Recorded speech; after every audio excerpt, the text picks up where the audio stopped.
So வணக்கம் நண்பர்களே, this is pure Tamil myself Balaji. இன்றைக்கி டேட் வந்து பார்த்தீங்கன்னா 27 பிப்ரவரி. ஓகேங்களா, இன்றைக்கி டைம் பார்த்தீங்கன்னா இப்போது 6:43. So welcome to pre market report. So இந்த நேரத்துப்படி நம்ம எப்படி இருக்குது கிஃப்ட் நிஃப்டி அப்படின்னு பார்த்தா 18 புள்ளிகள் வந்து பாசிட்டிவாக இருக்குது.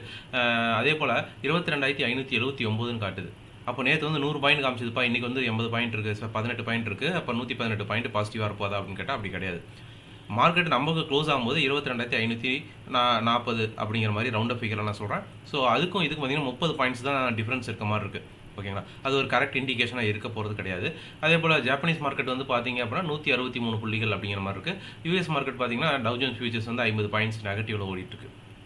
இப்போது நமக்கு எவ்வளோ கேப் டவுனாக ஓப்பன் ஆக போகுதுன்னு பார்த்தா, இங்கே வந்து ஆக்சிஸ் பேங்க் ஏடிஆர் வந்து பார்த்தீங்கன்னா 0.34 வந்து பர்சன்டேஜ் வந்து நெகட்டிவாக இருக்குது. ஹெச்டிஎஃப்சி ஏடிஆர் வந்து 0.32% நெகட்டிவாக இருக்குது. ஐசிசி 0.43% நெகட்டிவாக இருக்குது. அப்போது பேங்கிங் செக்டரை பொறுத்த வரைக்கும் இன்றைக்கி கொஞ்சம் செல்லிங் ப்ரெஷரில் இருக்குது.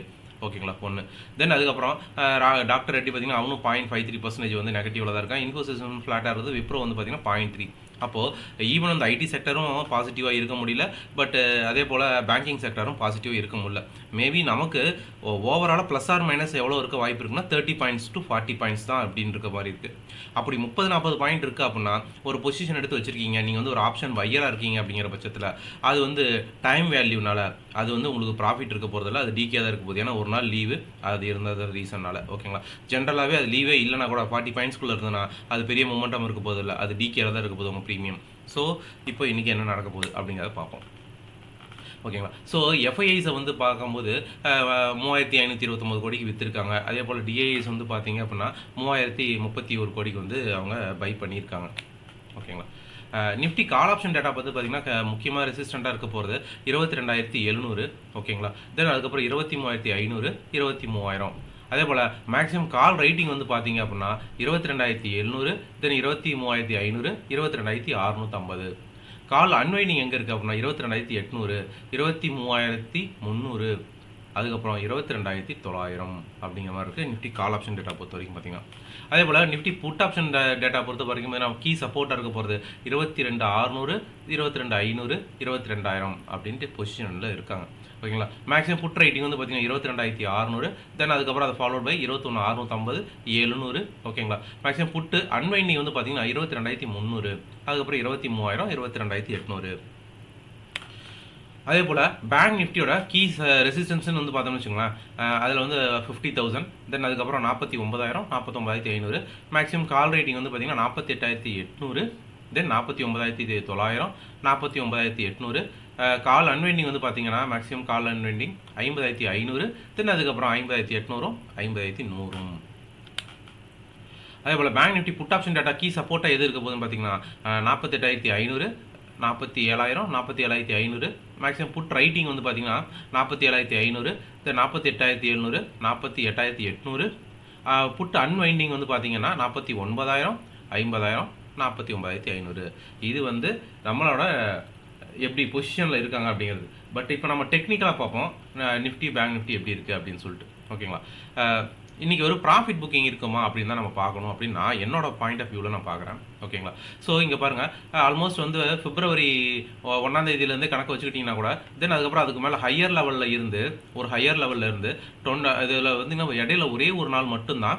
ஓகேங்களா, இந்த மந்தோட முடிய போது இந்த மந்தில் ஒரே ஒரு நாள் மட்டும்தான் க்ரீன் கேண்டில் இருக்கு. அப்போது 1, 2, 3, 4, 5, 6, 7, 8, 9, 10, 11, 12, 13, 14, 15 நாள், இன்னையோட சேர்த்து 16 நாள் வருதுன்னா, இன்றைக்கே பாசிட்டிவாக இருந்தால் கூட 16 நாளில் அதில் யோசிச்சு பாருங்கள், full and full market down சைடில் தான் இருந்திருக்கு. அப்போ இது வரைக்கும் அவங்க ப்ராஃபிட் புக்கோ ரீட்ரேஸ்மெண்ட்டோ எதுவுமே நடக்கலை. ஓகேங்களா, ஸோ அப்போ இன்றைக்கி இவங்க ப்ராஃபிட் புக்கிங் பண்ணுவாங்களா அப்படிங்கிறத பொறுத்து வந்து பார்க்கணுன்னு நான் நினைப்பேன். மார்க்கெட் ஃப்ளாட்டாக ஓப்பன் ஆகட்டும், தென் அதுக்கப்புறம் டைம் வேல்யூ அதிகமாகட்டும், ஒரு 12 கூட ஆகலாம். தென் அதுக்கப்புறம் ஏதாவது ப்ராஃபிட் புக்கிங் இருக்கா அப்படிங்கிறத நம்ம ஒரு சைடில் வியூவில் பார்த்துட்டு இருக்கிறது பெட்டராக இருக்கும். ஓகேங்களா, ஏன் அப்படின்னா ஆல்மோஸ்ட் எவ்வளோ பாயிண்ட்ஸ் மார்க்கெட்டு கீழே இறங்கியிருக்கு அப்படின்னு பார்த்தீங்க அப்படின்னா ஆல்மோஸ்ட் 1,300 பாயிண்ட் அப்படிங்கிற மாதிரி இருக்குது. 1,300 பாயிண்ட் கீழே இறங்கிருக்கோங்களா. அது மட்டும் இல்லாமல் வெயிட் பண்ணி பார்ப்போம். ஓகேங்களா, அது மாதிரி ப்ராஃபிட் புக்கிங் இது இருக்கா, அதில் வந்து மார்க்கெட்டு கொஞ்சம் மேலே ட்ரை பண்ணுறானா, இல்லை 22,660 இல்லை இந்த கேப் ஃபில்லிங் நடக்குதா அப்படின்னு பார்க்கலாம். ஒன்ஸ் அந்த லோவை பிரேக் பண்ணி கீழே போனால் கூட இந்த கவனமாக வச்சுக்கோங்க, ப்ராஃபிட் புக்கிங் இருக்கா மந்த்லி பொசிஷனில் எடுத்து வச்சவங்க அப்படிங்கிறத நம்ம பொறுத்திருந்து பார்க்கலாம். அப்படி கீழே போகுது அப்படிங்கிற பட்சத்தில் நிஃப்டியோட லெவல் வந்து 504, 426, 388, 347. இது கிட்டத்தட்ட ஒரு 150 பாயிண்ட் இருக்குது. ஓகேங்களா. மேக்ஸிமம் வந்து 258 அப்படிங்கிற மாதிரி தான் இருக்க போது கீழே. இதே மேலே போகுது அப்படிங்கிற பட்சத்தில் 618, 686, தென் அதுக்கப்புறம் அந்த கேப் ஃபில்லிங் நடக்குதா அப்படிங்கிறத பார்ப்போம். ஓகேங்களா. கேப் ஃபில்லிங் நடந்தால் கூட 862 போயிட்டு சப்போர்ட் எடுக்கலாம். அது ஒரே நாளில் நடக்க போகிறது கிடையாது. பட் இருந்தாலும் நம்ம இவ்வளோ வரைக்கும் நம்ம எதிர்பார்க்கலாம். ஓகேங்களா. அதே போல் பேங்க் நிஃப்டியோட கண்டிஷன் வந்து பார்த்தீங்க அப்படின்னா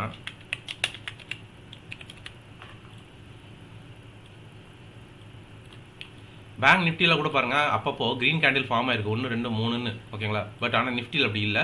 அதே போல் இன்கேஸ் வந்து மார்க்கெட் வந்து 48,903க்கு மேலே போகுது அப்படின்னா 49,074, தென் அதுக்கப்புறம் அது ஃபாலோட் பை 49,321, தென் அது ஃபாலோட் பை 49,628 மேலே அப்சைடை பொறுத்த வரைக்கும். இதே டவுன் சைடை பொறுத்த வரைக்கும் எஸ்டர்டேவோட லோவை பிரேக் பண்ணுது, எஸ்டர்டே டே பிஃபோர் டே எஸ்டர்டேவோட லோவை பிரேக் பண்ணுதுங்கிற பட்சத்தில் 48,306, தென் அதுக்கப்புறம் 47,899, 844, 47,844 இது வந்து மேக்ஸிமமாக இருக்க போகுது.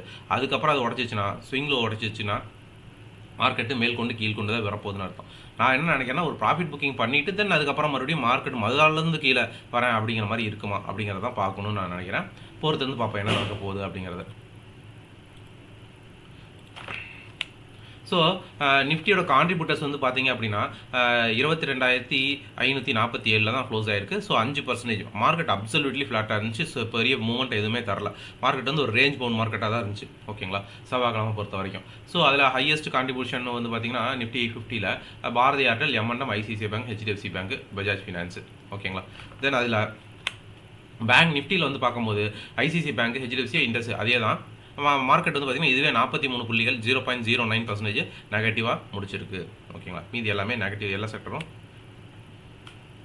பெருசாக கான்ட்ரிபியூட் பண்ணல. புட்கால் ரேஷியோ வந்து பார்த்தீங்க அப்படின்னா ரோஸ் டு 0.77 ஆயிருக்கு. ப்ரீவியஸாக இருந்தது வந்து 0.71, கொஞ்சம் இன்க்ரீஸ் ஆயிருக்கு. ஓகேங்களா. 25ஆம் கம்பேர் பண்ணும்போது. ஸோ லாங் பில்டப் ஸ்டாக்ஸ் என்னென்ன இருக்குது அப்படின்னா லாங் பில்டப்பில் ஏடிஜிஎல் இருக்குது, மேரிகோ இருக்குது, வோல்டாஸ் இருக்குது, பஜாஜ் ஃபினான்ஸ் இருக்குது, அசோக் லைலாண்ட்ஸ் இருக்குது, ஹெவல்ஸ், அதானி கிரீன். ஓகேங்களா. Torrent power, Naukri. So short பில்டப்பில் இருக்கிறது பார்த்தீங்கன்னா பொன்வாலா, சிடிஎஸ்எல், ஐஆர்எஃப்சி, எல்டிஐஎம். ஓகேங்களா. பெட்ரோநெட்டு, எல்ஐசி, தென் அதுக்கப்புறம் டிவிஎஸ் மோட்டர், கிளன்மார்க். ஷார்ட் கவரிங்கில் இருக்கக்கூடியது வந்து Coromandel, CUB, sun TV, Abbott India, KE industries, Chambal fertilisers, Bata India, SBI card, UPL, Manappuram.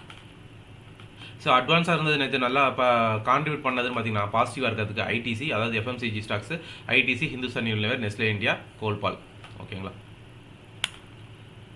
ID நேற்று வந்து ஐடி வந்து நெகட்டிவில் அதுதான் லூசராக இருந்திருக்கு. அதில் வந்து பார்த்தீங்கன்னா இன்ஃபி வந்து 0.06% பாசிட்டிவாகவும், கோஃபோர் வந்து ஆல்மோஸ்ட் ஃப்ளாட்டாகவும், மீதி எல்லா செக்டரும் நெகட்டிவாக இருக்குது. அதில் 315 புள்ளிகள் வந்து கீழே இறங்கியிருக்கு. ஓகேங்களா. ஸோ இன்றைக்கி என்னென்ன ஸ்டாக்ஸ்ன்னு வந்து பார்த்தீங்கன்னா இந்த ஸ்டாக்ஸ் வந்து நான் சொன்னதில் கூட இருந்திருக்கும். நீங்கள் பார்த்துருந்தீங்கன்னா தெரிஞ்சிருக்கும். அதானி கிரீன் சொல்லியிருக்கேன். ஓகேங்களா. ஸோ இந்த ஸ்டாக்ஸ் எல்லாம் வருண் பெவரேஜ் ஒரு செவ்வாய்க்கிழமை சொல்லியிருந்தது. அந்த மொமெண்டம் இன்னும் இருக்குது. ஸோ இந்த மாதிரி stocks Bharti Airtel, KPI energy, Tata power, Adani green, Coforge, UltraTech, doctor Reddy, Wipro, Godrej properties, Varun beverage, Bharat electronics, Waaree energies and renewable energies. So இது வந்து இன்றைக்கி stocks to watch in case market positive இன்டென்ட்டில் இருக்குது அப்படிங்கிற பட்சத்தில். பட் இன்றைக்கி என்னன்னா இன்றைக்கி நீங்கள் எடுக்கணும்னு நினைக்கும் போது இன்றைக்கி மந்த் எண்டாக இருக்கனால ப்ரோக்கர்ஸ் வந்து சம் ப்ரோக்கர்ஸ் அலோவ் பண்ண மாட்டாங்க. அப்படியே அலோவ் பண்ணால் இன்ட்ராடேயில் மட்டும் தான். அது பெட்டர் வந்து நீங்கள் நெக்ஸ்ட் மந்தில் போய் ட்ரேட் பண்ணிங்கன்னா பொசிஷனாக சப்போஸ் மார்க்கெட்டு கொஞ்சம் கீழே இறங்கி மேலே கீழே போகிற மாதிரி இருந்தால் கூட நீங்கள் கொஞ்சம் ஹோல்ட் பண்ணால் உங்களுக்கு பெட்டராக இருக்கும். ஓகேங்களா. ஸோ அந்த மாதிரியே நீங்கள் நெக்ஸ்ட் மந்தில் போய் ட்ரேட் பண்ணால் பெட்டராக இருக்கும். இன்றைக்கி எடுக்கிறது கொஞ்சம் ரிஸ்க்காக இருக்கும். ஓகேங்களா. இந்த வீடியோ உங்களுக்கு பிடிச்சிருக்குன்னு நினைக்கிறேன். லைக் பண்ணுங்கள், ஷேர் பண்ணுங்கள், சப்ஸ்கிரைப் பண்ணுங்கள். மற்றும் ஒரு வீடியோவில் சந்திப்போம். நன்றி நண்பர்களே.